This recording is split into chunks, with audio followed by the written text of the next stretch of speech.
Hey, Jim Remley here with eReal Estate Coach. I am honored to have Stephanie Lindamood here with us, and she is from glamgirlboss.com, but also an incredible rock star realtor out in Texas. And so I was very fortunate to be on her podcast not too long ago. And so I invited her on our podcast, and she's just going to share a bunch of amazing information with us. Thank you for being on the show. Thanks, Jim. Thanks for having me. I'm super excited. Yes. So in talking, I always like to just start off with give us a little bit of a background, like a little backstory on you, where you came from, what you're doing. Yeah, absolutely. So my career started back in '05 in new home sales. So I got into real estate super early on, right out of college, and did that for a while. And then during the recession, I got into IT sales. I did a little bit of retail management and wardrobing.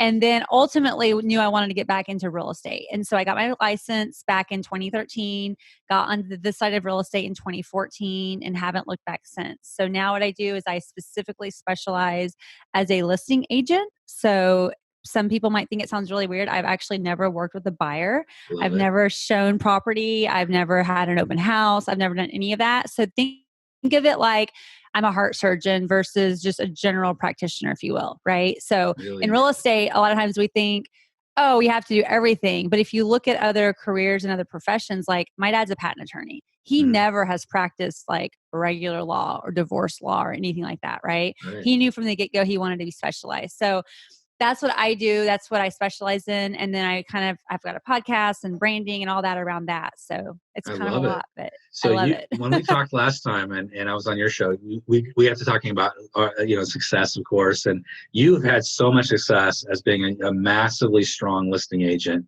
And I think you said in one of your first years, 141 listings out of the gate, Yeah. incredible number. But I always love it to talk to people at your level. Because when you're coaching, you talk to agents that are struggling with 10, they're struggling with 5, and they're struggling Sure. with 20. Like, how do you systemize and organize your business to that level? I mean, I know that's a lot. It's a lot of Yeah, ground that's right a there, but big yeah, it's a question. big Yeah. question. But like, just give us a few ideas. Sure. And Systemize I this. can get in the weeds really quick. So All feel free right, to pull we me love out the weeds. So as far because as you I want to can, go, yeah, I love giving tangible tactical. So love it. what I'll tell you is, real estate's cyclical. So I wish, and my husband does for his sanity because of the way I operate, I wish everything was linear, right? So in my Right, mind, if I've been in real estate for 5 years versus 3, I should be doing more deals in the 5th year than the 3rd year, right? right. But it's real estate's more like the weather, right? So Mm, sometimes we have hot summers in Texas, sometimes we don't. Sometimes we have cold winters, and sometimes we don't. So in 2014, when I got in, I basically went on like 100 listing appointments pro bono, right? I was wow, training, right? wow, And that was wow. awesome. But when 2015 started, the market was just super hot. Everyone that had gone through the recession that was underwater now realized they had equity. It was time to get out. People were feeling confident. So it was kind of like the perfect storm. So I had great training. I still was learning, Sure. but the market was on fire. Okay. And so Hmm. that was the year I did 141.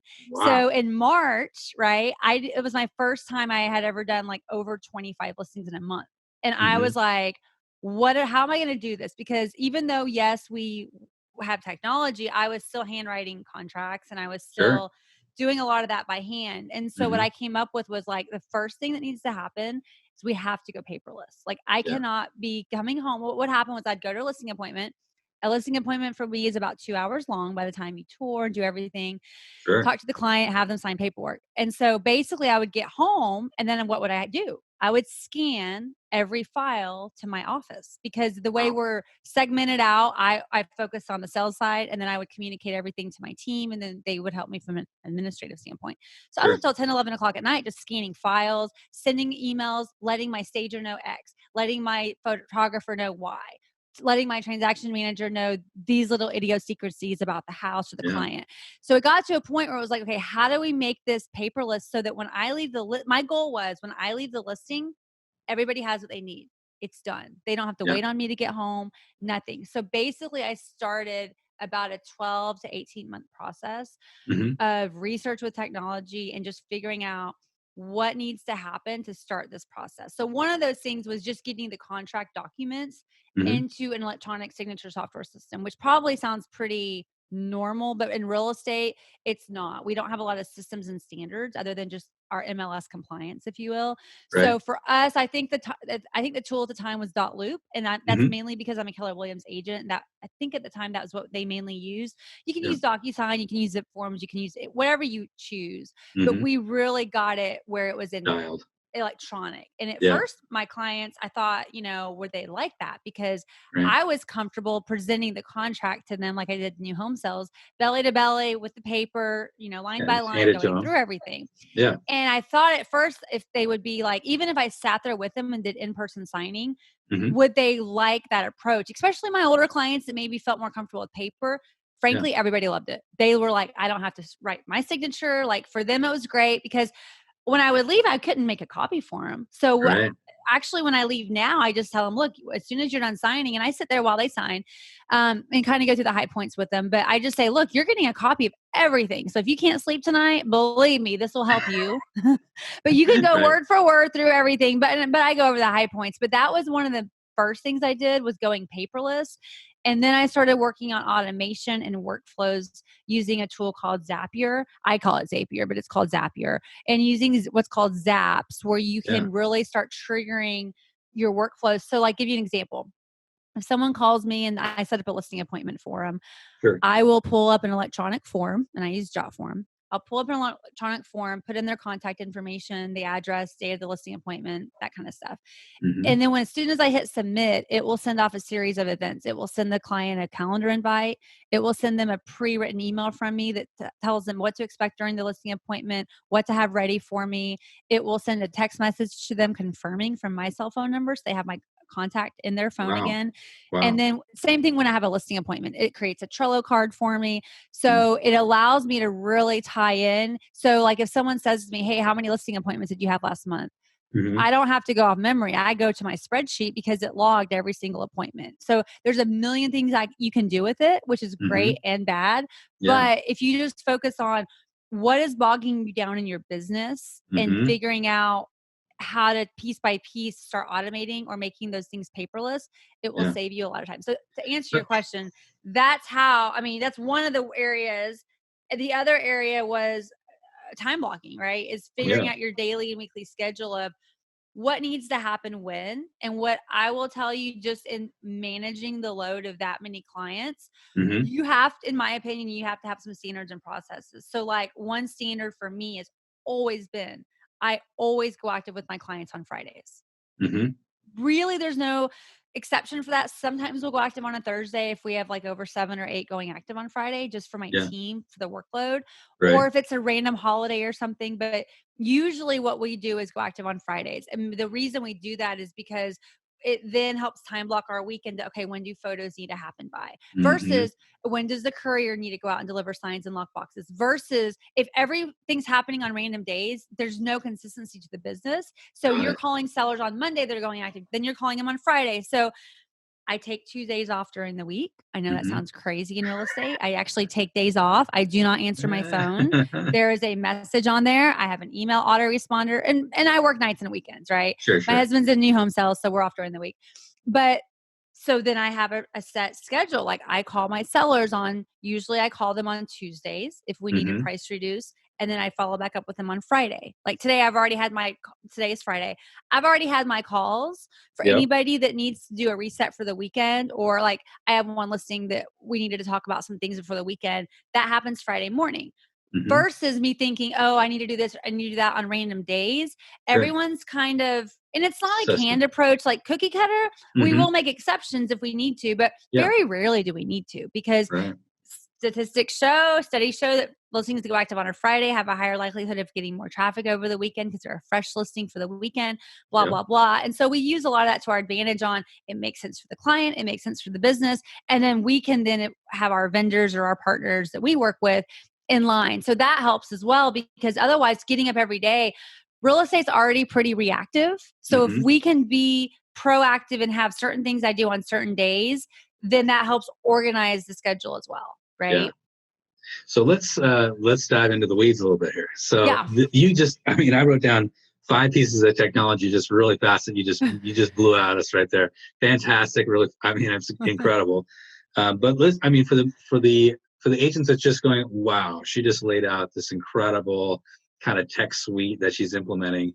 But let's go back to the going paperless, which was your first step in this process. Yep. So when you're coming into the meeting with your client, you sold them, they're ready to sign. Are you now doing that with like an iPad, and you're sending that document after you leave? Or are you doing it while you're there? How do you? Sure. Great question. So basically, I'll give you the nitty gritty, and this is going to date myself a little bit. Okay. It's okay. When I started taking listings, the iPhones, the phones of the world, the hotspots weren't that great. What's the worst thing that happens when you go to someone's house and you need Wi-Fi connection? You're like, hey, what's your Wi-Fi password? And they look at you like a deer in the headlights, like, I have no idea where that 20-digit letter thing is. And then they spend 30 minutes looking for it. And you're like, I got to go. Right. I budgeted 2 hours. So what I wanted to do was make it to where I wasn't dependent on the seller for anything like that. Okay. So I literally had my own little hotspot that I would carry with me to every listing appointment. Now, like as of a month ago, that thing crapped out after 7 years. My new phone is a better hotspot. So I use my Wi-Fi. That's a big deal though, because I'll tell you why in a second. So I had a hotspot. Then I had my laptop and I have an iPad. And what I do is when I come in, I put my stuff down. I do have one piece of paper. My one piece of paper is my notes page that I will write on before I go to the listing to take notes on their house, their square footage. I believe in doing my research before I get to their home. It's not fair to them if I don't. Plus, I need to process without emotion the paper, the black and white on paper. Yes, if I get there and it's way better than the paper says, great. Sometimes I get there and it's worse, right? So I need to have an objective view and spend time looking, because some things aren't cookie cutter in these neighborhoods. So I have one piece of paper I write all of that on. That's the only thing I write on. And then I get there, we do a tour, I write notes on that piece of paper, sit down, talk about their goals, talk about what's bothering them, get all of that out on paper. And then I do my listing presentation. And what I do is I open up my iPad. In my iPad, I have my PowerPoint on there. You can use slides, whatever. And I go through a quick little presentation every single time. Even if it's a past client, I go through it every single time. Let's talk about that really quickly. How many slides are in your presentation? Probably 10. 10. Okay. So it's like quick. An intro slide. Oh yeah, it's probably like 10 minutes. And basically it's not details. It's for a couple of reasons. It's to show validity. So if I'm a D Magazine 5-time award winner, blah, blah, blah, it'll show that on one slide from the standpoint of they needed. Come on, we're a dime a dozen, right? In our very low barrier to entry. They need to know that they're working with someone that's credible. I explained to them the marketing, which is important because not a lot of agents do the professional staging and professional photos. They use their iPhone, which is not how we merchandise homes to get top dollar. I explained that to them. We talk about days on market. We talk about timeline. We talk about how we're managing their listing on a weekly basis, because a lot of my business comes from, some of it, not a lot, but a majority of it, I'd say about 50-50 is like relist, from the standpoint of they've gotten with an agent, it wasn't successful, then they find out about us. So I have to counsel them on the fact that we are managing their listing versus just putting them on the market and calling them in 2 months, which is what a lot of times happens. And then the last slide is a roadmap. So a lot of my sellers have never sold before, or they sold 20 years ago. So they don't know what's going on. So it's a quick visual. So everything's branded. Everything's our colors. It's very simple, but it's things that I can talk about very quickly. And it just really answers questions that they didn't even know they had. And it sets this tone that I'm the authority. So I don't walk in and say, hey, what do y'all want to talk about? What do you think your home's worth? No. We don't know. I go through and assess value. We sit down. I ask them what's concerning them, but I don't answer any of their questions. I let them talk and I write it down, because I know the majority of the questions they have, I'm going to answer in this presentation. And if not, then we're going to talk about it later. But if I start answering all these one-off questions, we're never going to get them into what we need to talk about, which is going to feed the rest of everything else, right? That's don't get sidetracked with these random questions. Otherwise you'll get sidetracked with the dog question, the I don't want to move twice question, all this stuff. And then you're answering it. I want to get all their questions and concerns out of their head before I start talking to them, because otherwise they're not going to listen to me. What's your language for that? You say, hey, I'm just going to write all these down and we'll cover it during the presentation? I just sit down and say, hey guys, this meeting is all about you. What's concerning you? What's on your mind? And they just start talking. And they just start talking. I'm like, great, we're going to talk about that in a little bit. Great. Just like the doctor. I'm the doctor diagnosing them, trying to figure it out.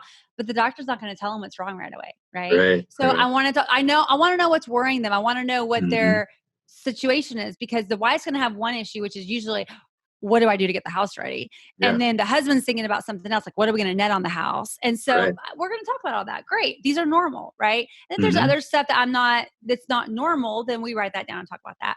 So then I do my little listing presentation. I'll tell you something. If you decide to go straight to value Mm-hmm. and you haven't built your validity with the client and they don't agree with your value, they will not trust you. Right. Okay. Every once in a while, done. I'll get lazy, or not lazy, but like I'll have a client that the listing appointment is going to be make or break by the dollar, the value, because they are either super tight or they won't move. Every Mm-hmm. once in a while, I'll lead with value and show them that part first. Yeah. And if I tell them what they don't want to hear, they hear nothing else for the rest of the conversation. They're only thinking about price.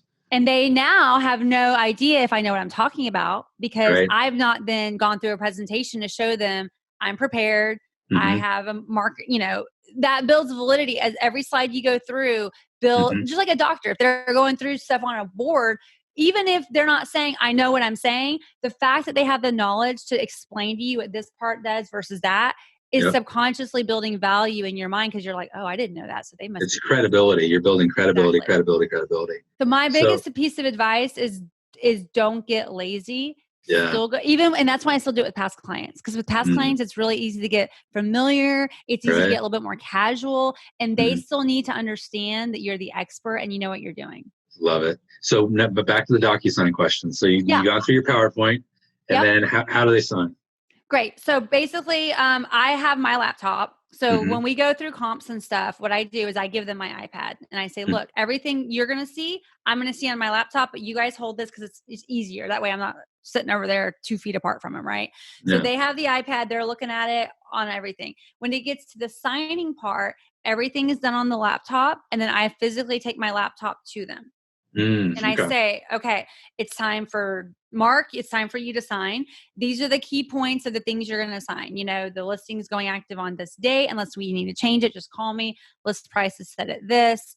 These are the exclusions you guys have noted. The biggest thing in the contract everyone asks me is, what if we change our mind? And I just explain, in our current listing agreement, we have what's called an easy exit clause. If we've already done staging and photos, we just ask that you reimburse us X amount. That's your biggest risk. If you want to read the fine print, feel free, or you're going to get a copy whenever you guys have both signed and it's completed. They just sign. And I just instruct them, hey, click the yellow button. And did I spell your name correctly? That kind of thing. And they sign. And then literally if it's a 2-person signer, it literally will say, okay, great. And the computer back to Stephanie. And then I'll relog in or whatever. And the next person signs and they're done. Nice. So literally I am taking the laptop to them. I prefer that personally over sending docs, because when you send docs, a lot of times you'll have one spouse that's super detail oriented and the other one that's not. And even though they're not usually asking me a ton of questions at that point, even if I'm sitting there, sitting there, I think helps facilitate the process, not to rush them, but they just feel more comfortable versus them feeling like they have to figure it out themselves if I just send it to them. Plus, to be honest, I want them to get that signed so then my team can start their file and everything can start moving. If they take 4 days to sign it, I just don't like those loose ends not being tied up, frankly. No, so 99% of the time, the only time it doesn't happen that way is if they don't know that they're going to move forward and I leave. And they, I just had this happen last week. I left. They called me 2 weeks later because they had some things they wanted to talk through. They decided to move forward. And sometimes I'll go back out a second time and have a face-to-face meeting. With COVID, we're trying to limit that. So I'm not. So I am just sending them docs. But I was there. I had a phone call with them and just said, hey, is there anything you guys want to talk about? If not, great. Sign. They're done. Let me ask you a question about process real quick with COVID. Yeah. What percentage of your appointments, listing appointments, are like what we're doing right now, Zoom versus in person? So since March, I would say 95% are Zoom. Really? Wow. Yep. Are you listing completely virtually then? You have to go to the house. Wow. No, you just do it virtually. Wow. Love it. So there's a process. So I do the same research process ahead of time. I will have them take photos of the front, the back, main areas of the home. I do ask specific questions like, what is your house back up to? Because those are key indicators that will change the value. I'll ask them on a scale of 1 to 10, how do you rate your home? If they say a 7, I'll say, great, what would make it a 10? And I'll ask other questions because there's going to be condition items that you can't see. But a lot of times the sellers are gonna tell you because they want you to be honest with them about value. Sure. And frankly, today I just had another one go under contract, but everything I've listed since COVID has sold. I just have one home active right now. It went Wow. active last week. So everything has sold. Values haven't been off. It's been fine. Now my stager is going out and she's going out physically and meeting with them. But for the listing appointment and I still offer it, like in the surge of COVID, the first surge, everyone was just doing virtual. Then at least in Dallas, we started seeing, okay, again, we're considered essential. So technically we can meet with them if they wanted me to. Sure. Yeah. I've always given them the option. I mean, I'm pretty okay with meeting people if they want me to. Most people are preferring the Zoom. So yeah. So with that Zoom meeting, my questions are: you have a staging person? Do you pay for the stager? Or do you not pay for the stager? We do, and the way our package works is our staging and our professional photography is included. Yep. Okay, so you're not charging back to the client. Correct. And does the photography include videography? No, and we talked about that when COVID started. If we wanted to include video tours, I had included video tours previously, like a few years back. Yeah. And we would look at the numbers and the amount of views the videos were getting. And frankly, it was really low. So we opted to not do video tours because what happens is unless the bedrooms are really big, a lot of times the video tour looks really wonky and it can skew the rooms a lot of times because we were thinking, hey, maybe we need to do video walkthroughs of the home for COVID. But what I can also tell you is 100% of the buyers that have bought have viewed the home in person. Wow. Okay. The buyers aren't going. Correct. And we were wondering if that was going to be the case. Yeah. We have not seen that be the case as of yet. Interesting. Okay. Yep. So with your systems, with the Zaps, did you learn all that stuff yourself, or do you have a technologist that's helping you, or did you just dive in and get into you see these wrinkles and gray hairs? Yeah, I'll never get back that 18 months of my life. But what I told my husband, because I was literally staying up till 3 and 4 a.m. in the morning, like consistently learning the technology. Yeah. And he's like, why are you doing this? I'm like, because I was on a team and I'm still on a team. So basically what happens is you start building this stuff and the team uses it. But if you move on, they kind of keep it, Right. I said, because nobody will ever be able to take this knowledge away from me. Like I'm having to teach myself how to do this, but nobody can take it away. So yes, I was learning how to create triggers, which is in our world, an electronic form. And then basically going down the rabbit hole of what's the best solution, what's the best one that makes sense for our business and it's cost effective, right? Because you could get the best of the best, but then do you really want to spend $500 a month? I mean, there's a lot of things to weigh out.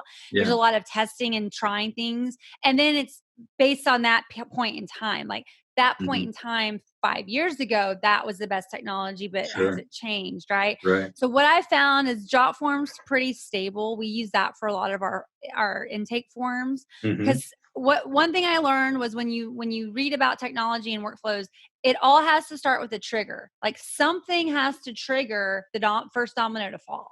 Right. So you got to figure out what that is and then build that into your system as a team or as an agent. So if you're a one person show and you're trying to figure out, okay, well, how would I even start implementing this? Think about when you leave a listing appointment or if you're a buyer's agent working with buyers, how are you getting information to your assistant that they need to do something, that file exists? That's your trick. That starts that process mentally. And then it's like you start to think, okay, well, what else would I like to happen? Well, I'd love when I leave a listing for the seller I just met with to get an email from me saying, hey, congratulations. Thank you. Right. Here are the next steps. I would love for, instead of me logging my data into my spreadsheet that I track everything, because you can use a CRM, but maybe you're not, or even if you are, I still like to watch my own stuff. I would love it to go to that automatically. So I don't have to come home and log for hours, right? It does that. So there's a lot of things you can do. It's just thinking mentally about what you want your business to look like. And it's evolving. I'm sure it's changing all the time, right? Yeah, exactly. And I'll be honest, once you get to a certain point, I haven't touched the systems in about a year. So it was a long, hard journey. Yeah. But now, like, I go to a listing, my team, and then they get an email from my team by the next day at 9 a.m. introducing them. Like, it's a whole, yeah, if someone leaves or we have to change something, we just go in and change templates. Hmm. But it's just like anything else. Once you build the foundation, you can add it and tweak it, but you don't have to rebuild it every year. Yeah, it's like building it is the hard part, but once you built it, it's saving you so much time. That's where it's worth it, right? Exactly. And Yeah. the thing is, you want to build the leverage your time. Like, my Right. goal is, I mean, whether I do 5 listings a month or 30, like, I want to have as much time to back to myself as I can while Yeah. being the most efficient. Let And me my just team loves it because they don't have to read my handwriting anymore. love it. Yeah. One of my coaches told me recently, you got to start trading time for money. And that's the Yes. biggest trap we all do. When you trade time for money, that's where your per hour value goes way down.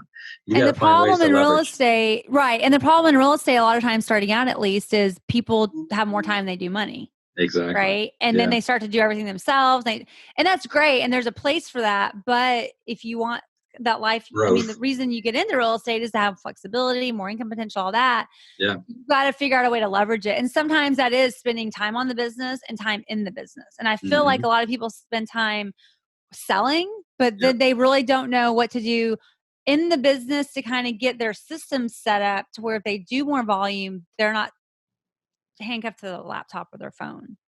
I'm just curious, when you close with a client, how are you doing? How are you managing that like relationship after the fact? Like, do you have a sphere that you're like managing, massaging these people for life, or how's that work?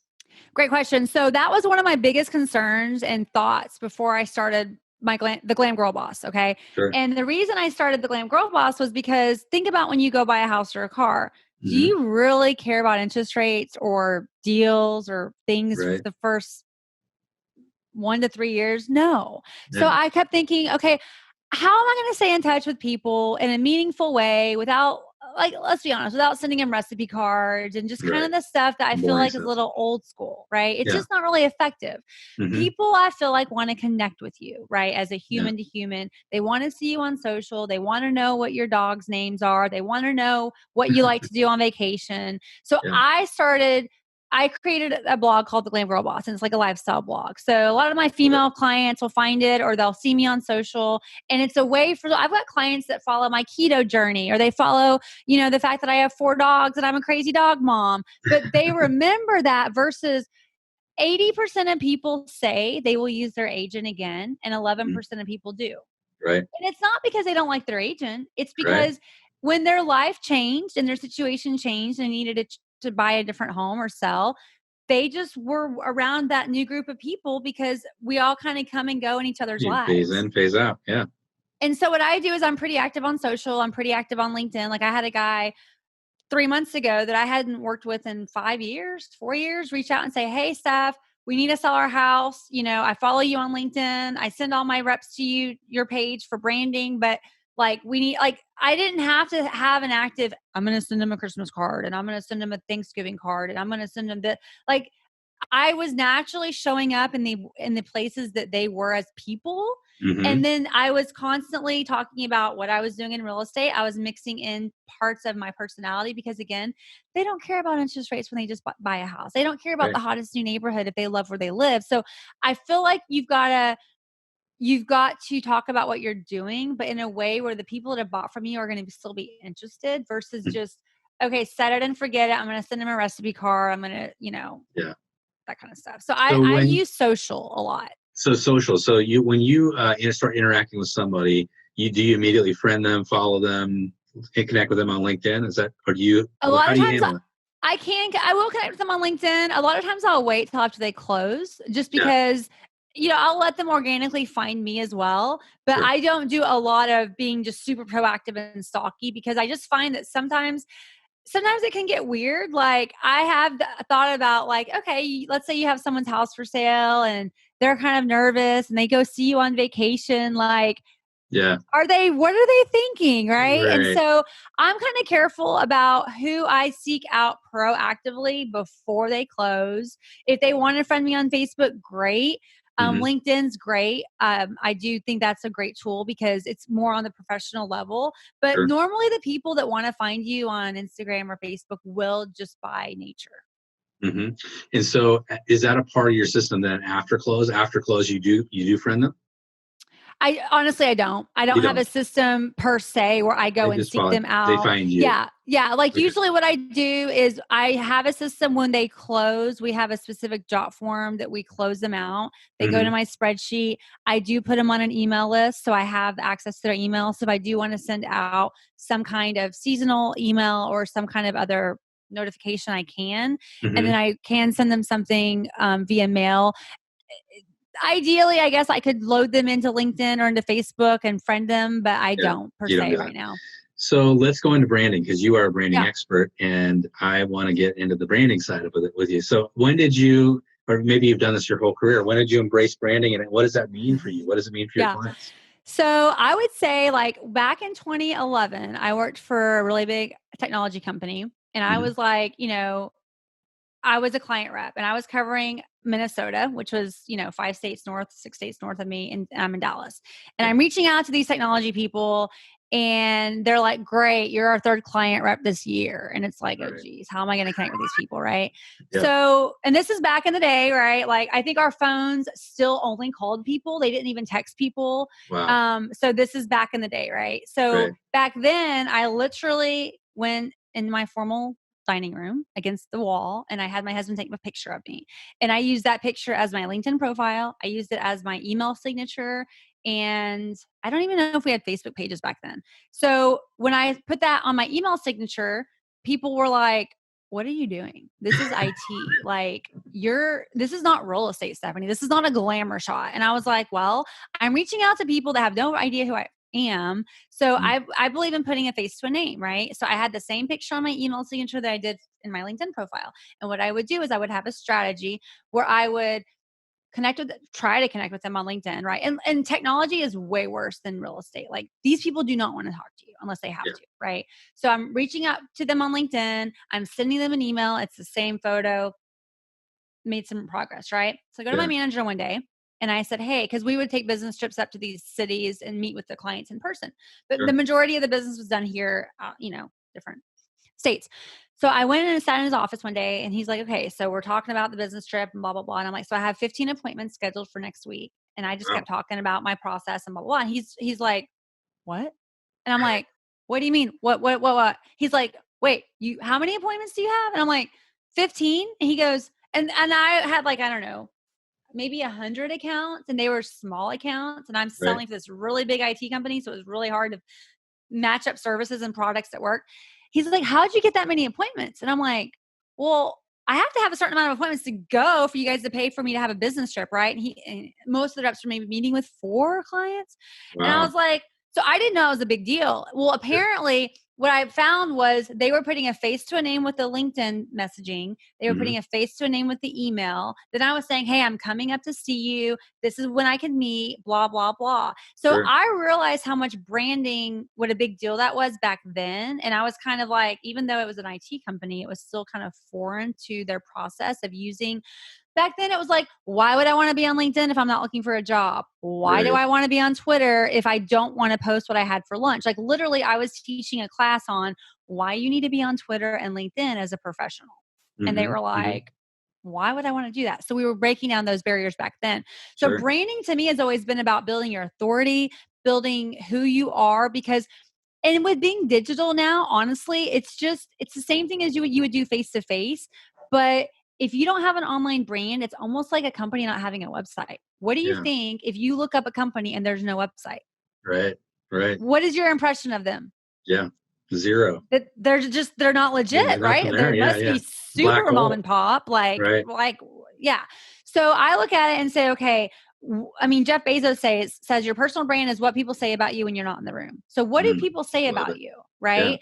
But you hmm have to build that authority online because if I'm working behind my computer all day, like I know I can come across sometimes. People could probably accuse me of being arrogant or braggadocious when I say, "Oh yeah, I listed 141 homes." Sure. You could say that, but guess what? If I'm a heart surgeon and I tell you that I've done 141 heart surgeries as a client, you feel really darn good about that, Yeah. Yeah. right? Exactly. Yeah. Because you want to go to somebody like the home is one of people's biggest assets. So I hmm want to go to someone that's going to take care of me that has experience because like we said, unfortunately in our line of work, you go take a a license exam with the state and you're now an agent and you can Right. go print business cards. And now you have the ability to go sell the biggest asset for somebody in their entire life. Yeah. And so I believe that at the risk of people thinking I'm either arrogant or braggadocious, that I'm going to connect with people that want someone that does this for a living, that values the experience that I have. I have a YouTube channel where I happily give away listing answers that will either help agents and or sellers, because as agents, unfortunately, you don't know a lot of this stuff until you do it. So I'm trying to help agents that because maybe they're working with 4 buyers a month and 1 listing. Well, Right. I've taken over 400 listings in my career, right? So you Mhm. look at it and go, I've learned a lot that I'm happy to teach, because you're not going to learn all that if you're just listing 12, 15 homes a year. And the average agent sells what, 3 to 5 homes a year? Right. So from that standpoint, I think building a personal brand is super important, because if you're not, other people will be, and you will get passed over. It's just survival of the fittest, in my opinion. Let's talk about like nuts and bolts, nitty gritty. What does that mean for you in terms of, are you having, because you see a lot of what we might call quote unquote influencers on Instagram, just a lot of pretty shots, Yeah. and you can see they're building audiences. So there's some level of people that want that, I guess.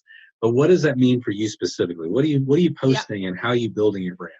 Great question. So I started out thinking I wanted to be the fashion influencer. No joke. That's what I thought I wanted to do. A boutique reached out to me, and actually I did that for a while. And I told my husband, this is the best thing that happened to me, because I know I don't want to do this anymore. He's like, why? I go, because it's not providing enough value for me. Not saying there's anything wrong with it, but for me, I'm a 6-figure a year career driven woman.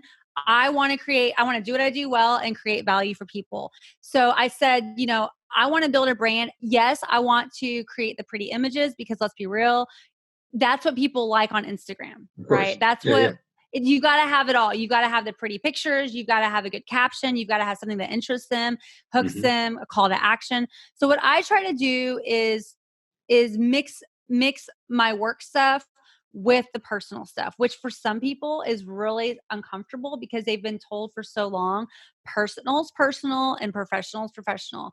Right. Guess what? I think we're seeing a shift where people want to buy and do business with those that they know, like, and trust. The only way they're going to get to know, like, and trust you is if they know who you are as a person. Yeah. And the studies have shown, I don't have the statistics in front of me, but studies have shown that people are more willing to do business with people than companies, which is why I'm a big proponent for these big companies that are like trying to control their employees and their image that they project. Yeah. Let them have an Instagram and talk about the company. Let them have a LinkedIn and talk about the products. Because think about Amazon. Am I going to trust an Amazon review from the company or from other reviewers like me that are using it for the same purposes? All day long, people like me. So the type of content I post is mixed. So I go between, so there's different things. You can tell your story. You can talk about why you got into real estate. You can educate your clients. So think about an easy way to start is think about the top 10 things that people ask you all the time. Yeah. Okay. And write them down and record them. Your awards. Now, granted, could the wrong person say that you're bragging? Sure. But you know what? There's going to be as many of the people that are going to say you're bragging as go, oh, wow, I had no idea. Like, how infuriating is it when your friends list a house with somebody else because they didn't know you were a realtor, because you're too afraid to tell them you're good at what you do, or this is what you do, right? Right. Don't spam them on Facebook, but work it in. Hey, about to go on a morning run because I've got evening appointments tonight. What are y'all doing for your runs? There's ways you can, and I'm not the best at it. I've had to work at it because I'm a very direct person. I'm not good at like play this game of trying to I'm like, hey, I have listing appointments tonight. Like who wants to sell? Like I'm all about being direct, but that's not how people respond. So I've had to learn how to, hey, I'm on a walk with the dogs, getting them work exercise because I'm going to be gone because I've got to drive an hour for my next listing appointment. Right. Whatever. So I feel like it's a combination of your expertise, why you do what you do, your client stories, I think is huge. So love it. I love, there's two schools of thought. You'll hear some people totally bash the just listed, just sold approach because they're like, Mm-hmm. you're just bragging that you just got paid. And I'm like, well, if you frame it up the right way, you're actually advertising an area that you service. So people that are living in that area know that you work that area. And Right. you're also telling your client's story. So I've got tons of clients that were so scared of selling during COVID. I'm selling most of their houses in less than 2 weeks. So yeah, I'm Right. going to tell their story because one, it's an accomplishment, and two, it's helping other people that think they can't sell right now that absolutely you can. Love it. So let's talk about nitty gritty. Do you have a posting pattern? Are you posting so much a day, or is it organic? Like I'm doing this, and so I should post it, or is it like no, I Great gotta hit it. question. I gotta hit 2 So or 3 posts a day. yeah, so a couple of things. So there's this concept of macro versus micro content.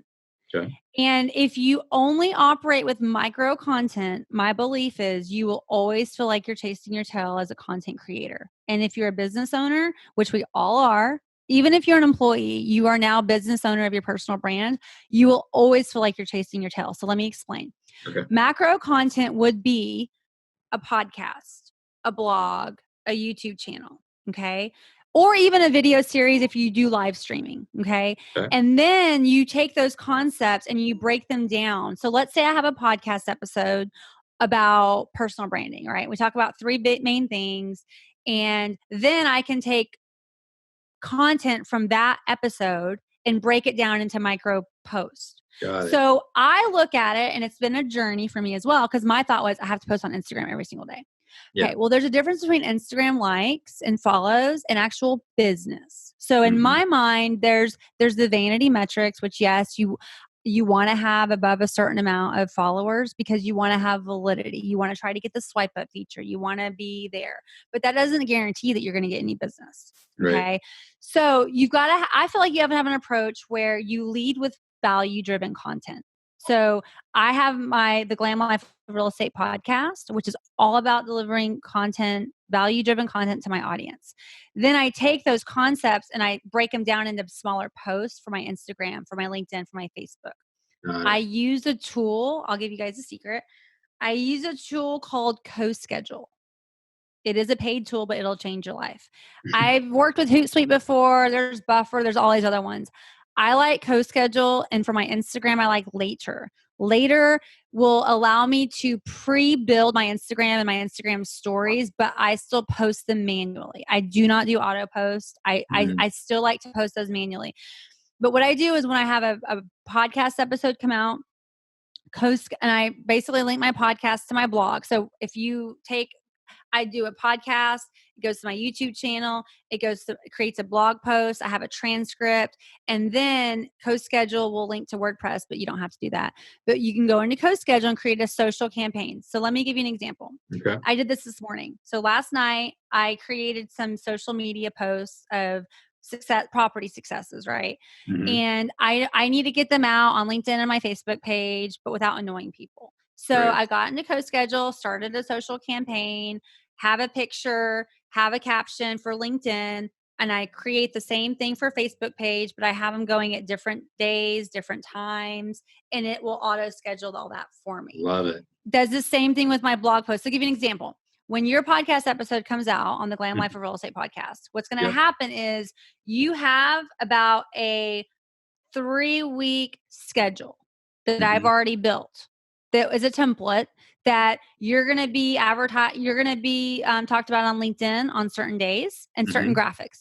You're going to be talked about on the Facebook Insiders page on certain days and certain graphics. I'm going to evergreen you, which means it doesn't matter what we talked about on the podcast. It's not like fashion where it's only in for that day, right? Yeah.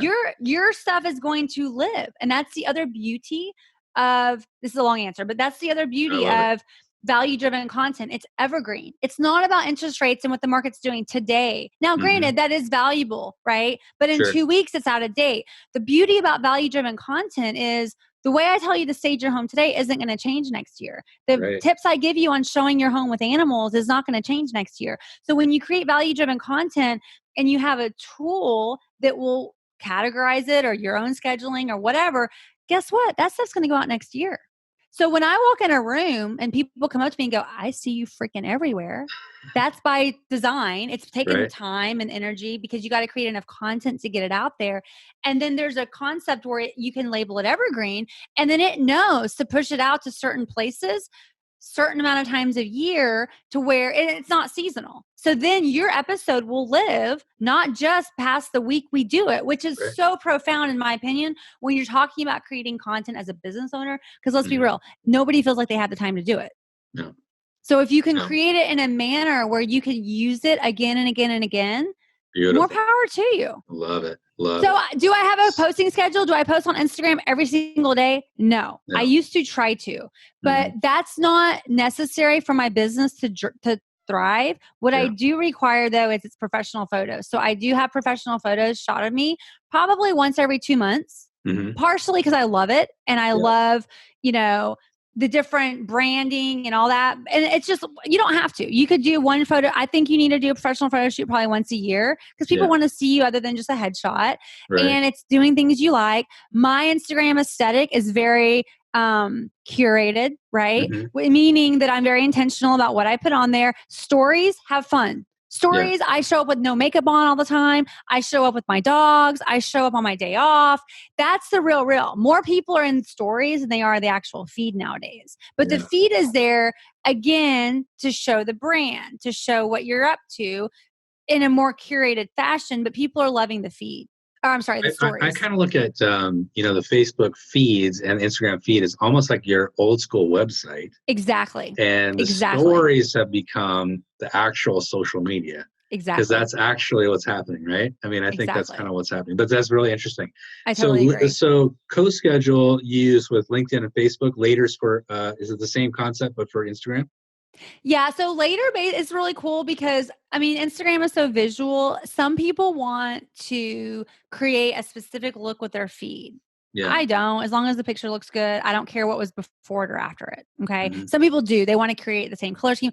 Later provides a preview of your Instagram feed based on how you're scheduling your photos. And you can also upload media to Later to where like I might have 300 photos and I've coded like this section dogs, this section work, this section. So my branding categories, I'm trying to rotate through workout and health, through coffee time, through dog mom stuff, through work stuff. Because people don't, let's be real, they don't want to just hear about me listing real estate. And I don't want to talk about real estate all the time. Right. I want to talk, like last night, I was on there at midnight talking about how I was making a pumpkin recipe for my dogs because I feel like they are probably allergic to peanut butter.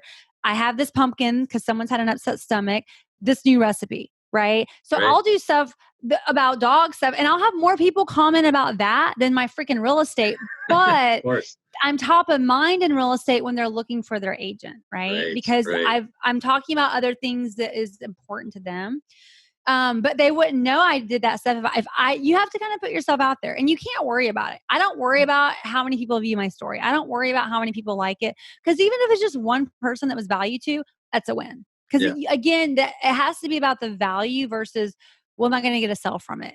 When you drive down the road and see a Coca-Cola sign and you go to the store and you see Coca-Cola in the cooler and you go see the Super Bowl commercial, like what made you buy that can of Coke?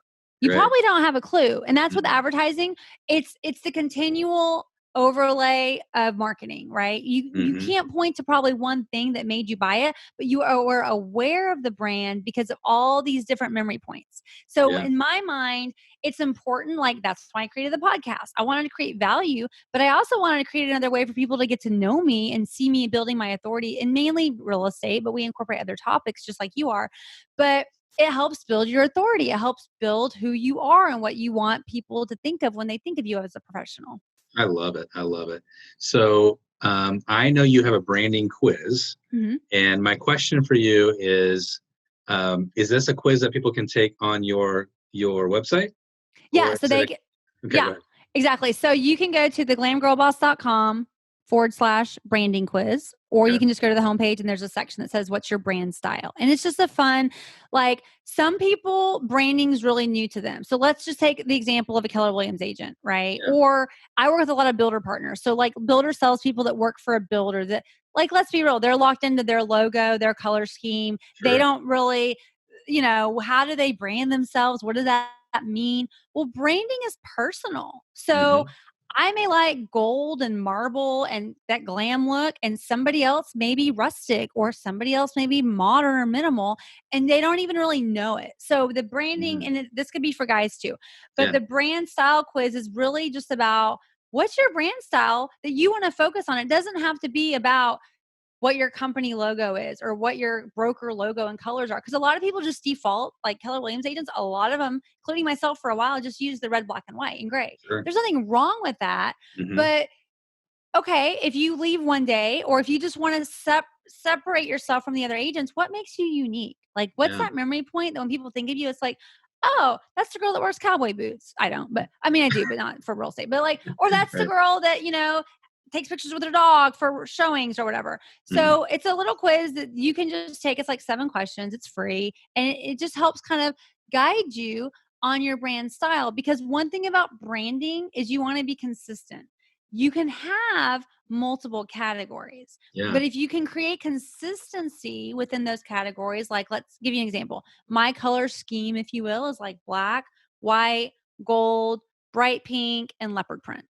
So Hmm. when I go take my photo shoots, am I going to wear a royal blue top? I No. can, but I'm going to try to stay in my brand, kind of my area, because I know that it's going to be easier for me to use that with more things. So Sure. if you start marketing yourself, if you use certain colors, if you like certain color schemes, it's going to just be more personal to you. And then you can carry that through into other things. So that's what they can take, is this little brand personality test. Love And then it. there'll be some goodies that they get in emails from me. I've got some branding podcast episodes that I link to so they can start learning more about branding. And then I'm working on right now, and depending on when this episode airs, I'm working on some offers that they can purchase once they do take the quiz that can help them hone in on font selection, color selection, and I've got some flat lays too that they want to use that in their branding that they can have. I think that's awesome. That's something that topic of branding is undercovered in the industry. So I'm glad you are the one that's really leading that charge. And I think you do such a great job. I think people can learn a lot from you. Well, You've and I given think a us a lot of lot of people information. think that they have to have a designer, and they don't. I Yes. mean, Yeah. you don't have to be a designer. I'm not a designer at all. So, anyways, sorry to interrupt. No. Yeah. If you can do it by yourself, and most agents are just single agents, and you can get some tips. I think that's fantastic. So again, let's just recap where everybody can find you is at. Theglamgirlboss.com. So it does have a V at the front of it. You could also Google StephanieLindamood.com, but everything, the podcast, the branding quiz, all my real estate stuff is on theglamgirlboss.com. If you search me on YouTube under Stephanie Lindamood Real Estate, there will be a playlist on my YouTube channel. If you have questions about the listing, just listing frequently asked questions, Love it. that's really a great resource for new agents or even agents that maybe haven't focused on listings that have some questions. Fantastic. Thank you so much, Stephanie. You've just given us a lot of information. I know everybody learned a lot. I learned a lot. I took pages of notes. Thank you so much for being with us today. Absolutely. Thanks for having me. I appreciate it. All right, guys. So I hope you enjoyed this episode where we went behind the scenes of my business, some things I'm doing on the branding front, social media. If y'all have any questions, don't hesitate to reach out. Don't forget, you can join the Facebook group at theglamgirlboss.com/Facebook. Make sure to submit an online review if you haven't already. Subscribe to the show. And as always, have a great week. Happy selling, and we'll talk soon.